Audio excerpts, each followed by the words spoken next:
জাপানের দক্ষিণ পশ্চিমাঞ্চলে আঘাত হানা ৭.১ মাত্রার ভূমিকম্পে ধসে পড়েছে একাধিক ভবন, ভেঙে পড়েছে কারখানার চিমনি এবং ক্ষতিগ্রস্ত হয়েছে সড়ক ও যোগাযোগ ব্যবস্থা। ভূমিকম্পের পর টানা ২ দিনের তল্লাশি ও উদ্ধার অভিযানের সমাপ্তি ঘোষণা করেছে দেশটির জরুরি রেসপন্স টিম। এই দুর্যোগে ওই অঞ্চলে এখন পর্যন্ত ১৩ জনের মৃত্যুর খবর নিশ্চিত করা হয়েছে। আহত অবস্থায় হাসপাতালে চিকিৎসাধীন রয়েছে শতাধিক মানুষ। এখনও বিদ্যুৎ বিচ্ছিন্ন অবস্থায় দিন কাটাচ্ছে প্রায় ৩৭,০০০-এর বেশি পরিবার। বন্ধ রয়েছে সুপেয় পানি সরবরাহ। বুধবার এক সংবাদ সম্মেলনে নিহতদের প্রতি শোক জানিয়ে জরুরি সহায়তার ঘোষণা দেন দেশটির প্রধানমন্ত্রী সানায়ে তাকাইচি। কুমামোতো ভূমিকম্পে এখন পর্যন্ত আমরা ১৩ জনের মৃত্যু নিশ্চিত করেছি। বহু ঘরবাড়ি বিধ্বস্ত হওয়া, অগ্নিকাণ্ড ও অবকাঠামোগত ব্যাপক ক্ষয়ক্ষতি হয়েছে।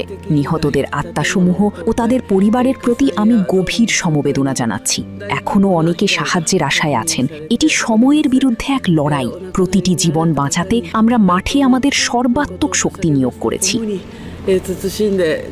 এদিকে ভূকম্পনের মাত্র ৫০ মিনিটের মাথায় কাশিমা শহরের এয়ন শপিং মলে আকস্মিক বিস্ফোরণ ও ভবন ধসের ঘটনায় তদন্ত জোরদার করা হয়েছে। প্রাথমিকভাবে ফায়ার সার্ভিস ও পুলিশ গ্যাস লিকেজ থেকে বিস্ফোরণের ধারণা করেছে। প্রায় ৩,০০০ ক্রেতাকে ঘটনার আধা ঘন্টার মধ্যে নিরাপদ স্থানে সরিয়ে নেওয়া হলেও ভেতরে থাকা কর্মচারীদের মধ্যে ৩ জন নিহত হয়েছেন। জাপানের এই মানবিক সংকটে পাশে দাঁড়িয়ে গভীর সমবেদনা প্রকাশ করেছে চায়না। বেইজিংয়ে পররাষ্ট্র মন্ত্রণালয়ের নিয়মিত ব্রিফিংয়ে মুখপাত্র মাওনিং জানান, টোকিওতে থাকা চাইনিজ দূতাবাস তাৎক্ষণিকভাবে জরুরি রেসপন্স কার্যক্রম চালু করেছে। জাপানের কুমামোতো ভূমিকম্পে যারা প্রাণ হারিয়েছেন তাদের প্রতি গভীর শোক এবং শোক সন্তপ্ত পরিবারের প্রতি আমাদের আন্তরিক সমবেদনা। চাইনিজ দূতাবাস ও কনসুলেটগুলো দ্রুততম সময়ে জরুরি অ্যালার্ট জারি করেছে। পরিস্থিতি অনুযায়ী আমরা যে কোনো প্রয়োজনে প্রয়োজনীয় সহায়তা প্রদান অব্যাহত রাখব।